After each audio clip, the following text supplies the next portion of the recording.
Then, in 2017, Donald Trump ascended to the U.S. presidency and there has been a sense that all of the gained ground is once more under siege. Trump has proposed a transgender ban in the military and nominated to U.S. courts and other senior posts people with anti-LGBTQ records. Messing, who, in the second act of her career has found her own powerful political voice on social media, describes the United States as a country in a state of crisis. Such a declaration doesn't require too much effort to corroborate. Just flicking through the TV news channels offers grim headline after grim headline, delivered with the disturbing speed of primary school flashcards. The progress that has been made since the end of our first series has actually been rolled back because of our new administration, Messing says. That made it just the obvious thing to shine a light on, so we're making jokes about immigration and sexual harassment and all these other things that are in the zeitgeist of our country right now. Eric McCormack and Deborah Messing during filming of The Graham Norton Show. Photo, Isabel and Findis. It is their duty as artists, Messing says, not just because holding a mirror to society is one of the functions of art, but because of what the show always was. We're not doing something we didn't always do. I think because I'm a grown-up now, and I found my voice and I've become a student of people who are much smarter than me and much more involved, and I see the impact of having a voice. It feels more important than ever before to use our voice in our art to ask questions, to shake things up, Messing says. That's the role of art. Deborah Messing attends her star ceremony at the Hollywood Walk of Fame last year. Photo, armed just with a smartphone, Messing has become something of a social media warrior, fighting for her beliefs with a political voice that decades ago might have been considered too controversial for an actor surrounded by a headline-sensitive PR machine. The old Hollywood rule book would have sternly ordered, don't get involved, don't rock the boat, play the game. Deborah Messing after winning Outstanding Lead Actress in a Comedy Series at the 2003 Emmy Awards. Photo, Mark J. Terrell. It feels like we're getting away with something, because you're not supposed to be able to do this.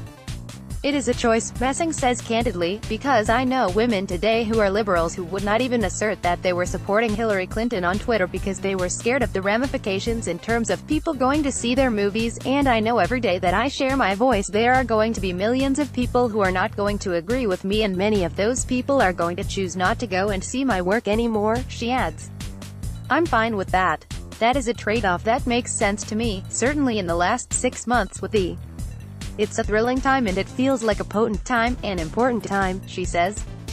More stunning to her, she adds, is the idea that in an era of such turbulent social change, of growing global instability and clashes between ideologies, people of any belief, from any side of the political spectrum, would not see it as their call to speak up. It's hard for me to understand, living in this time now in our country, and not being inspired to speak up about anything that you believe in, regardless of your political affiliation, she says. It just feels, you know, that is the core of our democracy, and I think because our democracy feels weakened and feels like it's at risk, I think that's why people are speaking up louder and more often than ever before. Perhaps the most fascinating aspect of Messing's political journey is that were it not for a quirk of fate, the rebirth of the series that made her a star in the late 1990s, she would not presently have the platform to present her viewpoint.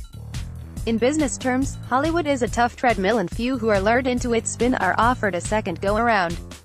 If Messing, who had successful runs in Ned, even the reboot of Will, though Hollywood has always had a great appetite for looking backwards, sequels and reboots are a riskier business than most people assume. For every Will 2.0 versions of Will Truman and Grace Adler are older, perhaps slower to physical comedy and a little more life-weary. But the inextinguishable flame of their friendship is somehow comforting, in a world where such real-life friendships have become frail, uncertain or, worse, fractured by the increasingly poisonous political divide. It feels like we're getting away with something, because you're not supposed to be able to do this, Messing says of the rebooted series. And I think that's why there is a very ever-present gratitude among the four of us that did not exist during the first run. We were grateful for our job and loved it and loved each other, but getting to go back and do it again and play in the playground together again, but as different people, because we're all older and wiser, it feels like we're breaking rules, like fundamental rules, and for Messing, there is a perhaps unexpected serenity to be found in the present that eluded her younger self. In 1998, when Will on Broadway and on films and other TV shows and never saw that happening, she says, I have lived a more chaotic life than Deborah 1.0 ever wanted or ever anticipated, but I think as a result, I have come out more resilient and more grounded and more confident about the future and not needing to know what's gonna happen next.